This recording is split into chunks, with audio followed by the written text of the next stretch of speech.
आशिया खंडातलं सगळ्यात मोठी झोपडपट्टी आहे। आज त्यांची परिस्थिती काय?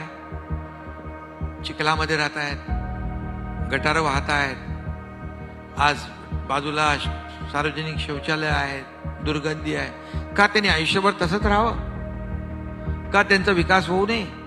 बरं, धारावीला मान्यता कोणी दिली? मान्यता दिली कोणी? कोण होता मुख्यमंत्री? पहिले अगोदर पात्र लोकांनाच घरं देण्याचा निर्णय झाला होता। आम्ही बदल केला, जेवढे लोक राहतात त्या सगळ्यांना घरं मिळाली पाहिजे, हा बदल आम्ही केला।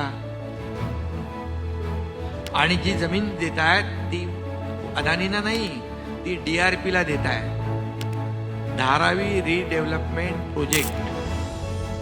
DRP हे सरकारचं आहे, त्यामुळे हे जे काही लोकांमध्ये संभ्रम निर्माण करण्याचा प्रयत्न होतो त्यांनीच निर्णय घेतलेला आहे।